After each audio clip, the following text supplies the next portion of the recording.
Muy buenos días, estimados alumnos. Los saluda la doctora Gina Irma Aguilar Zafora. Soy médico neumóloga del Instituto Nacional de Salud del Niño, ex Hospital del Niño. El día de hoy trataremos el tema neumopatía supurada.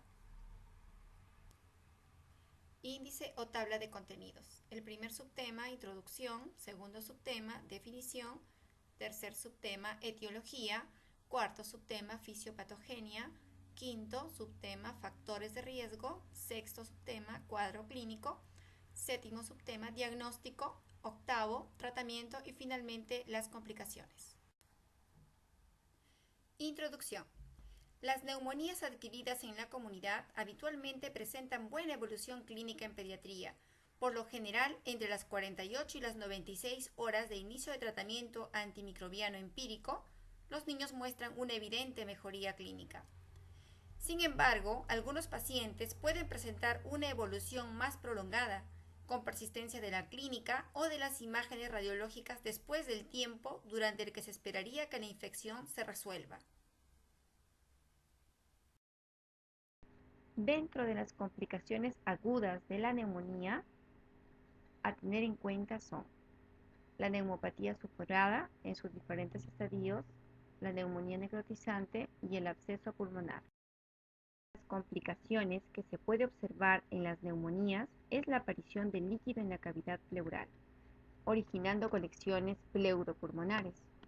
En el 90% de los casos corresponde a un derrame paraneumónico estéril. En estos casos, la resolución ocurre con el tratamiento antibiótico adecuado. La gravedad de los derrames pleurales está determinada por las características físicas, químicas, citológicas y bacteriológicas del líquido pleural y por su volumen. Debemos recordar que el empiema pleural es un exudado inflamatorio de origen infeccioso con presencia de gérmenes en la cavidad pleural.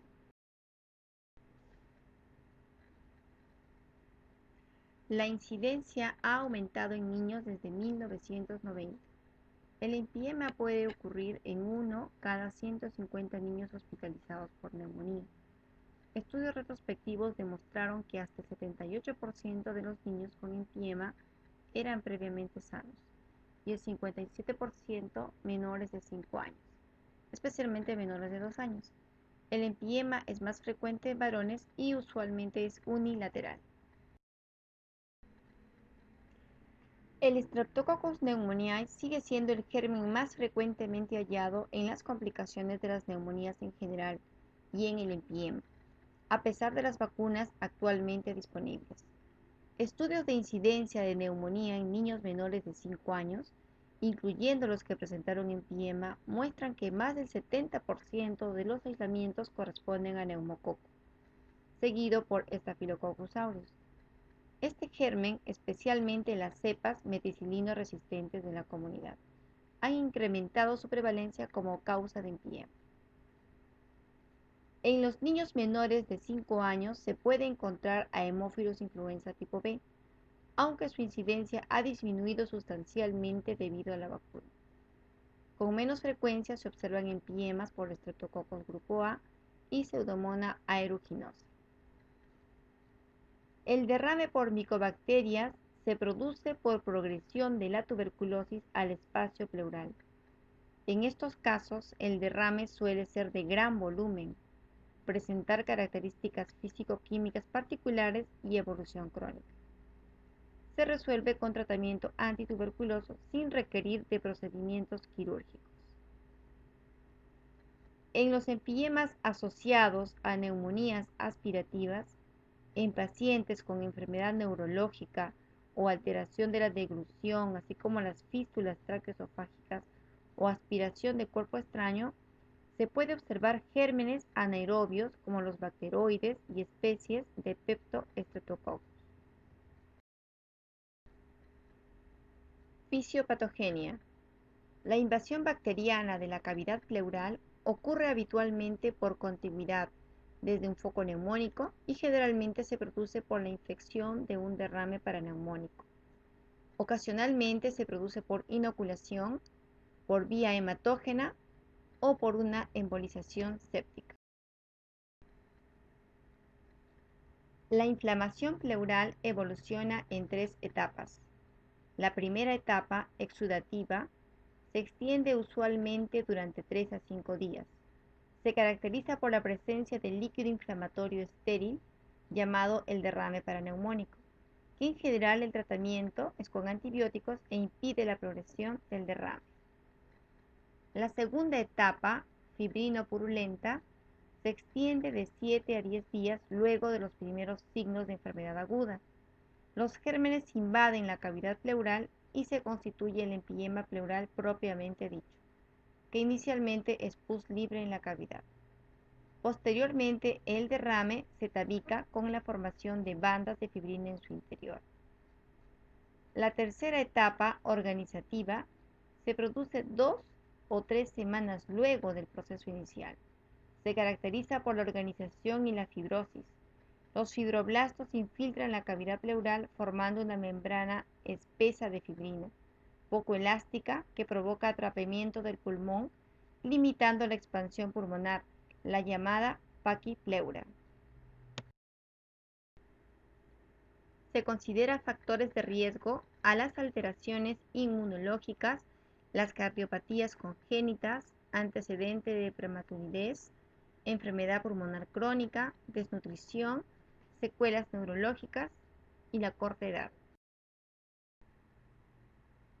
Cuadro clínico. Existen dos formas frecuentes de presentación. En el primer caso, se presentan los signos y síntomas habituales de neumonía, como son fiebre asociada a tos, disnea y taquipnea, con respiración corta y superficial y eventualmente cianosis. La inflamación de la pleura parietal que contiene fibras de dolor produce dolor pleurítico. También puede observarse dolor referido al abdomen si la infección involucra los lóbulos inferiores. Puede presentarse compromiso del estado general con aspecto tóxico. En el segundo caso, se presentan en aquellos pacientes que luego de algunos días cumpliendo un tratamiento adecuado para neumonía, evidencian un empeoramiento del estado general con persistencia o reaparición de fiebre y mayor dificultad respiratoria. Estos síntomas nos obligan a descartar la presencia de complicaciones, fundamentalmente un empiema, por lo cual se sugiere efectuar una reevaluación clínica y una radiografía de tórax.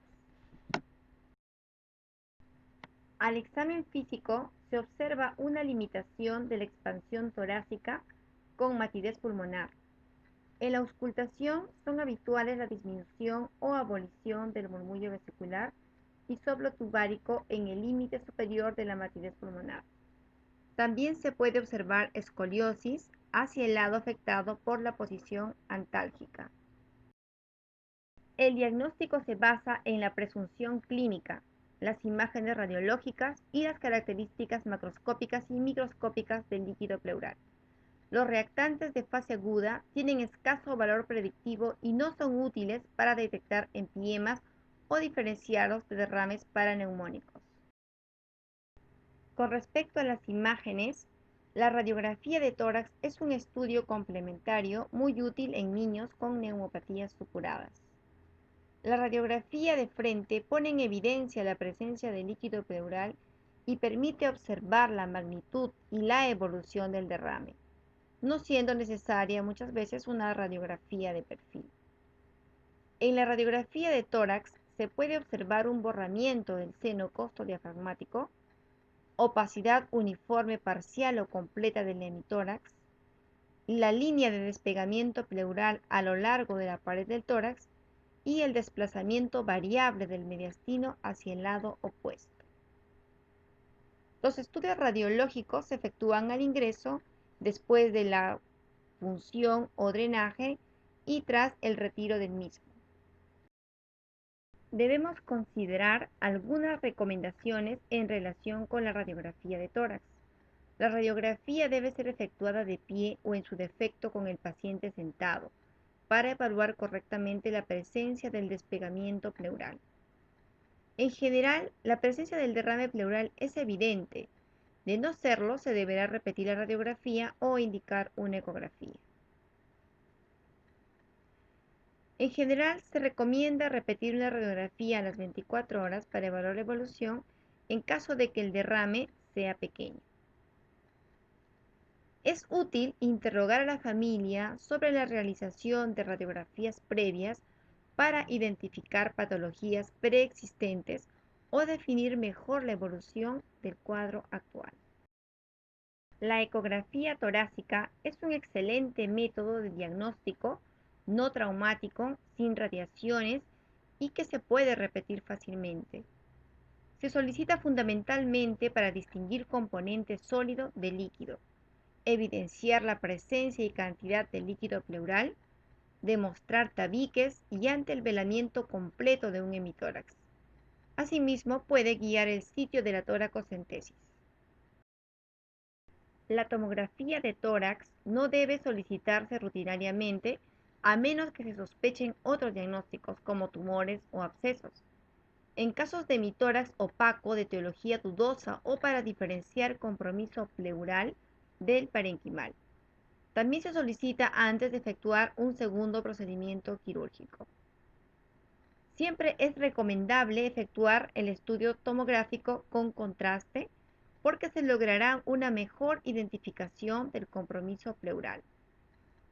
Dentro de las indicaciones de la tomografía en empiema tenemos pacientes que han sido tratados mediante algún procedimiento quirúrgico y que no se presenta una buena evolución clínica, en niños que consultan o que son derivados tardíamente y que consideramos en un estadio organizativo del empiema. Pacientes que se encuentran asintomáticos de alta, pero que la evolución radiológica no muestra mejoría dentro de los primeros 2 meses. El diagnóstico etiológico de un empiema no es fácil. Los hemocultivos son positivos en el 10 al 22% de los casos, dependiendo de las series consideradas. La obtención del líquido pleural por toracocentesis es necesaria para diferenciar un derrame paraneumónico de un empiema o de un derrame no infeccioso.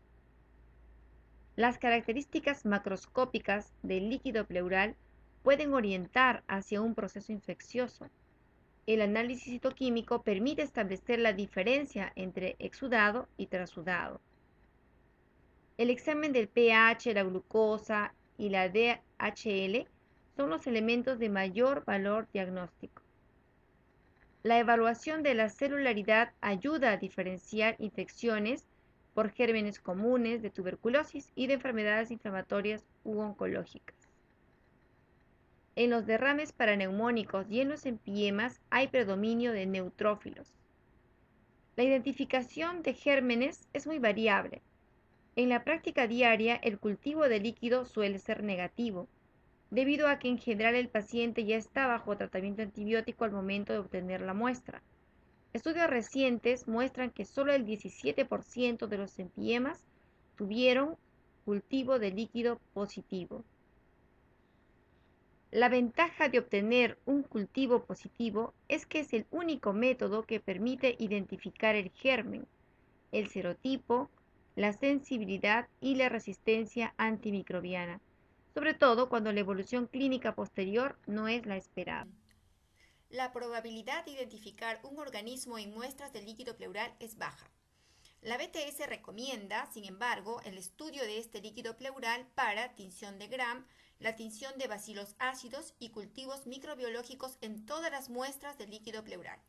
Además, la amplificación de ácido nucleico a través de la reacción en cadena de polimerasa, PCR, en la detección de microorganismos en casos de fusión pleural paraneumónica. En un estudio en España se detectó neumococo en el 79% de las muestras con cultivo positivo y en el 84% de las muestras con cultivo negativo mediante PCR en tiempo real, casi el 50% era serotipo 1. Diferentes microorganismos pueden causar la efusión pleural paraneumónica y el empiema, siendo el Streptococcus pneumoniae la causa más común. Los serotipos neumocócicos 1 y 19A están fuertemente asociados con esta efusión pleural paraneumónica neumocócica y el empiema. Otros microorganismos que causan también la efusión pleural paraneumónica son los Staphylococcus aureus sensibles a la meticilina, los Staphylococcus aureus resistentes a la meticilina, Streptococcus pyogenes, Haemophilus influenzae tipo B, Mycoplasma pneumoniae, Streptococcus viridans, Enterobacterias, Klebsiella sp, Pseudomonas aeruginosa, Yersinia, especies de bacteroides, Peptostreptococcus, Streptococcus milleri y Mycobacterium tuberculosis. Asimismo, también especies fúngicas como la Candida albicans, Candida tropical y Candida krusei. Tratamiento. Todo niño con empiema debe ser tratado en forma multidisciplinaria. Los niños con empiema pueden cursar con una evolución rápida y regresar a su vida normal en pocos días, o permanecer hospitalizados durante varias semanas. Esto dependerá de varios factores, como por ejemplo las enfermedades preexistentes, el estado nutricional, el tiempo de evolución previo a la consulta, la agresividad del germen causante, la oportunidad de los procedimientos quirúrgicos, etc. Se considera el tratamiento médico y el tratamiento quirúrgico. El tratamiento médico inicialmente empírico, dirigido a la cobertura del Streptococcus pneumoniae, hasta tener resultados de los cultivos y la prueba de sensibilidad. Debemos tener en consideración el grupo etario a la hora de tomar la decisión del tratamiento antibiótico. El tratamiento quirúrgico se menciona la toracocentesis, la colocación del tubo de drenaje con o sin fibrinolítico, el BATS y la toracotomía mínima. Cuando se dispone de cultivos, la elección del tratamiento antibiótico se determinará en función de estos. Se reitera que el tratamiento empírico inicial está dirigido a la cobertura de Streptococcus pneumoniae, que es el agente más frecuente en todos los grupos etarios. En pacientes menores de 3 meses, inicialmente se indicará igual esquema antibiótico que en las neumonías. Se cubren bacterias gram negativas, en particular las adquiridas en el hospital, y el esquema incluye cefalosporinas de tercera generación o ampicilina asociada a gentamicina. El esquema antibiótico sugerido en niños de 3 meses a 5 años de edad es la ampicilina. Si se aísla a Haemophilus influenzae tipo B, productor de beta-lactamasa, está indicada la combinación con un inhibidor de esta enzima. En mayores de 5 años también está indicada la ampicilina o la penicilina. Sin embargo, en caso de que el huésped presente factores de riesgo o signos de sepsis, se sugiere comenzar el tratamiento con ceftriaxona. Es muy importante recordar que la duración del tratamiento no debe ser inferior a 14 días.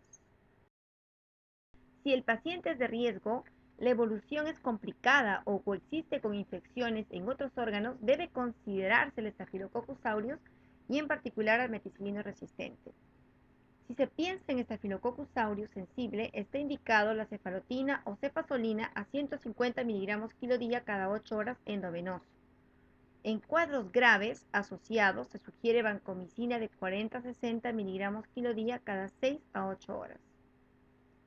Si existe la sospecha de empiema asociada a neumonía aspirativa, se debe ampliar la cobertura antibiótica para gérmenes anaerobios, pudiendo indicarse una combinación de beta-lactámico asociada a un inhibidor beta-lactamasa. Tener en cuenta que el tratamiento preventivo es la vacunación. En nuestro país se cuenta con la vacuna Prevenar 13, que incluye los serotipos 1, 3, 4, 5, 6A, 6B, 7F, 9B, 14, 18C y la 19A, 19F y 23F, que incluye evidentemente a los serotipos 1 y 19A, que como mencionamos anteriormente son los más frecuentes relacionados a la neumonía supurada y al empiema. Según el esquema de vacunación del MINSA, esta vacuna se indica a los 3, 5 y 7 meses y el refuerzo a los 18 meses de vida en forma gratuita. El tratamiento inicial de todos los derrames pleurales paraneumónicos debe ser con antibióticos. Incluso se indica solo tratamiento antibiótico en caso de un derrame pleural pequeño en pacientes sin dificultad respiratoria. En niños con derrames pequeños, es decir, que presentan menos de 10 milímetros en la radiografía de tórax de cúbito lateral u una opacificación de menos de una cuarta parte del hemitórax, se opta por un antibiótico de amplio espectro de manera ambulatoria, siempre y cuando se asegure el cumplimiento del tratamiento. Si el derrame se está agrandando o si el paciente está en deterioro, entonces está indicada la hospitalización y el antibiótico endovenoso. En este caso, la cefotaxima o ceftriaxona endovenoso como tratamiento empírico hasta tener el resultado del cultivo. Se podrá agregar clindamicina o vancomicina si se sospecha de Staphylococcus aureus resistente a meticilina adquirido en la comunidad. La práctica actual de tratamiento empírico de primera línea de antibióticos es la cefotaxima más vancomicina debido a la mayor prevalencia de organismos fármaco-resistentes. Para los pacientes alérgicos a la penicilina, se tiene la opción de la clindamicina o el meropenem si no se observa mejoría. La selección de antibióticos debe adaptarse según la población de pacientes. Por ejemplo, en niños con riesgo de aspiración se recomienda la cobertura contra anaerobios. Además, la cobertura contra organismos gram negativos en niños con efusión pleural paraneumónica debido a infección nosocomial también está indicado. El espectro de la cobertura antibiótica se reduce según el cultivo del líquido pleural. En caso de efusión pleural paraneumónica con cultivo negativo, se debe mantener el tratamiento antibiótico inicial, especialmente si el paciente está mejorando clínicamente. La duración del tratamiento difiere de acuerdo a cada centro. Sin embargo, la mayoría mantiene el tratamiento antibiótico endovenoso hasta que el paciente esté afebril y, de ser el caso, posterior al retiro del drenaje torácico. Por lo general, al alta se indica la amoxicilina más ácido clavulánico durante 1 a 4 semanas, pero definitivamente el tiempo puede ser incluso prolongado en caso de ser necesario. En caso de la efusión pleural paraneumónica fúngica, los agentes usualmente utilizados son la fotericina B, el fluconazol, voriconazol. Con respecto a la Mycobacterium tuberculosis, el tratamiento está garantizado solamente si el índice de sospecha es alto, ¿no? Tratamiento quirúrgico. Los objetivos de los procedimientos quirúrgicos en enfisema son evacuar el material purulento de la cavidad pleural en su totalidad, unificar el espacio pleural y lograr una adecuada expansión pulmonar. Esto no se logra siempre con las mismas opciones de drenaje, por lo que será fundamental evaluar qué alternativa brindará el mejor resultado con la menor agresión quirúrgica posible.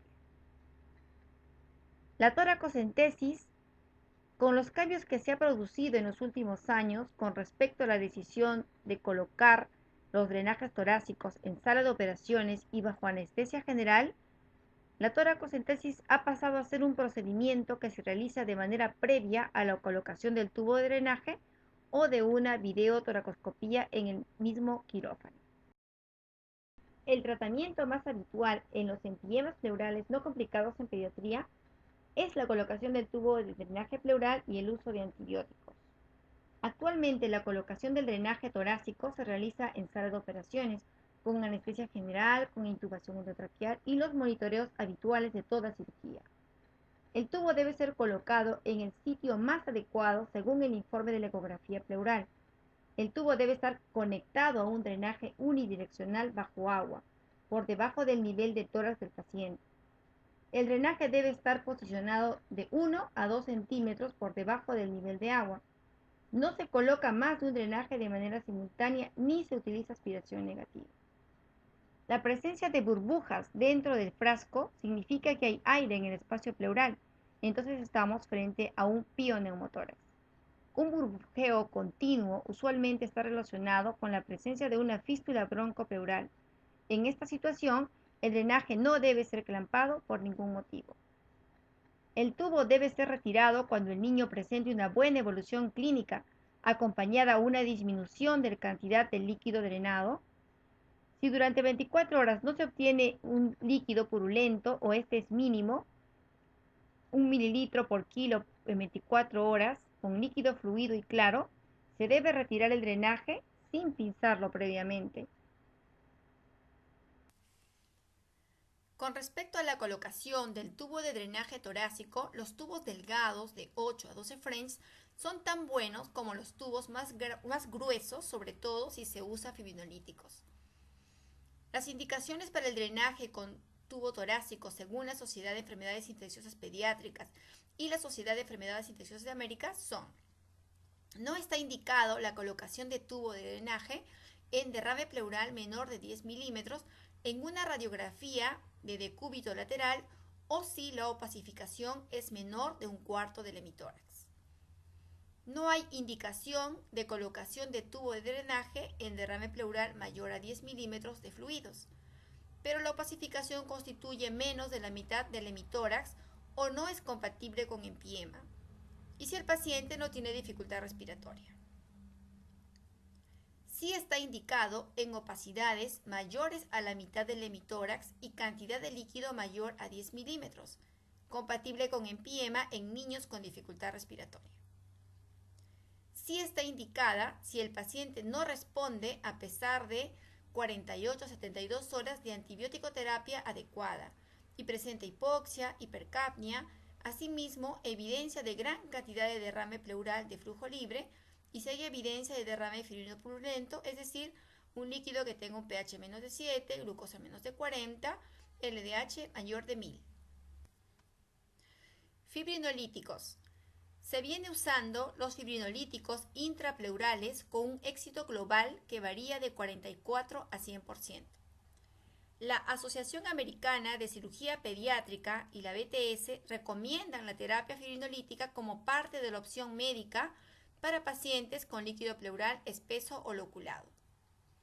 Varios estudios han demostrado que los fibrinolíticos asociados a la colocación del tubo de drenaje es preferible sobre el tubo torácico solo en el manejo de la efusión paraneumónica en niños. Los fibrinolíticos lisan las bandas de fibrosis y desobstruyen los poros linfáticos, mejorando el drenaje de líquido acumulado. Se recomienda el uso de uroquinasa, que es la única droga que ha sido evaluada en pediatría.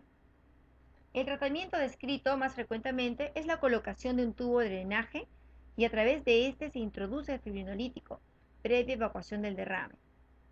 La uroquinasa se administra en el espacio pleural 2 veces al día durante 3 días, utilizando 40.000 unidades en 40 mililitros de solución salina al 9 por 1000 en niños que pesan más de 10 kilos y 10.000 unidades en 10 mililitros de solución salina en niños que pesan menos de 10 kilos. La streptoquinasa, de origen bacteriano. La dosis recomendada es de 25.000 unidades por kilo en 50 a 100 mililitros de solución salina intrapleural a través del tubo torácico. Posterior a ello se realiza el pinzamiento durante 4 horas. Nunca sobrepasar las 250.000 unidades por instilación. Por su origen bacteriano, el paciente puede presentar fiebre, reacciones alérgicas y producción de anticuerpos contra la streptoquinasa. El activador de plasminógeno tisular se une a la fibrina y luego convierte el plasminógeno atrapado en plasmina. Finalmente inicia la fibrinolisis local. Su vida media es de 4 a 6 minutos, pero puede prolongarse cuando el alteplasa es unido a fibrina en un coágulo. La dosis recomendada es de 4 miligramos en 40 mililitros de solución salina normal. La primera dosis se administra al momento de la colocación del tubo torácico y la dosis se puede repetir una vez al día durante 3 días, es decir, un total de 3 dosis. La videotoracoscopía es un método ideal para el manejo del empiema en los estados iniciales, en la fase exudativa y fibrino-purulenta. Permite unificar la cavidad pleural y efectuar un lavado intenso bajo visión directa. Deja 2 pequeñas cicatrices en el tórax. El procedimiento ha disminuido significativamente los días de internación y los días de colocación del tubo de drenaje. Los objetivos de la VAD son crear un espacio pleural unificado sin tabicamientos, despegar las adherencias entre el pulmón y la pared torácica, extraer la fibrina libre o fácil de despegar y efectuar un intenso lavado de la cavidad pleural. Sin embargo, debemos tener en cuenta que la disponibilidad de los equipos y la destreza del cirujano son condicionantes de la indicación y del éxito del VATS. El abordaje quirúrgico está indicado en sepsis persistente en combinación con efusión pleural paraneumónica, a pesar del uso de antibióticos y la inserción de un tubo de drenaje asociado al uso de fibrinolítico. También en caso de empiema con patología pulmonar significativa, como fístula broncopleural con pioneumotórax. La toracotomía mínima es la última instancia del tratamiento quirúrgico. Este procedimiento se considera en aquellos pacientes que han recibido un tratamiento antibiótico adecuado y un drenaje pleural, pero sin mejoría clínica, con persistencia de signos de infección y de radiografías patológicas, y cuando el establecimiento no dispone de videotoracoscopio ni de fibrinolíticos. Es un procedimiento a cielo abierto que deja una cicatriz lineal a lo largo de la línea costal. Otra circunstancia en la que probablemente se requiera toracotomía es en pacientes que tienen empiema con el pulmón atrapado y paquipleura. En esta lámina tenemos el siguiente algoritmo que resume el tratamiento. Primero, el diagnóstico de neumonía, en este caso complicada, con su efusión pleural paraneumónica, la cual se evidencia a través de una radiografía de tórax. Si en la radiografía encontramos que la efusión pleural paraneumónica es pequeña, entonces solamente requerimos el uso de antibióticos en forma sistémica. Sin embargo, si el tamaño es medio o ocupa más de un cuarto de la opacidad del hemitórax, tenemos dos opciones. Una, realizar la toracocentesis, a través de la cual podemos hacer el estudio citoquímico, el gran cultivo y el PCR. Dependiendo de ello tendremos el resultado. Si tenemos el resultado donde el pH es menor de 7.2, la glucosa menos de 40, LDH está mayor o igual a 1000, entonces procedemos al drenaje pleural.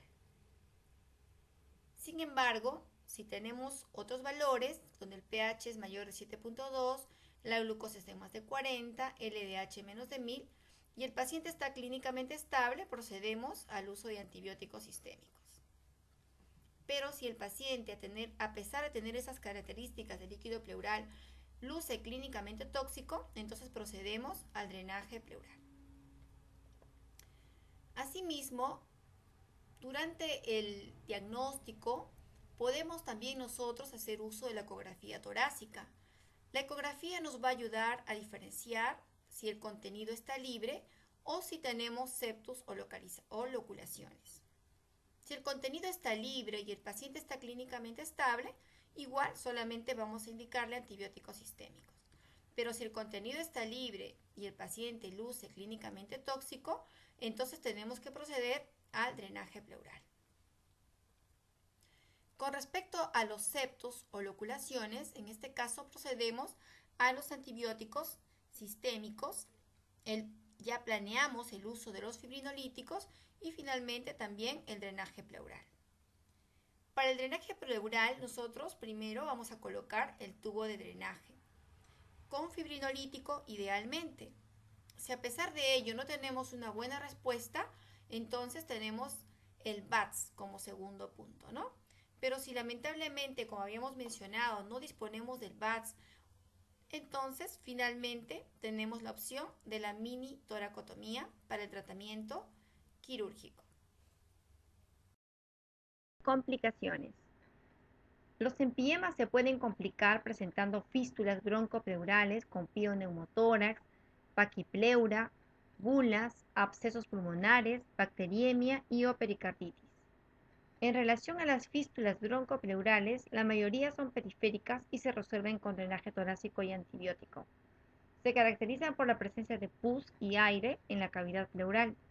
Se producen como consecuencia de la ruptura del parénquima pulmonar por el compromiso infeccioso, con fuga de aire al espacio pleural, y constituye una emergencia médico-quirúrgica dado el compromiso respiratorio e infeccioso que habitualmente presenta el paciente, y puede requerir drenaje además de tratamiento antibiótico.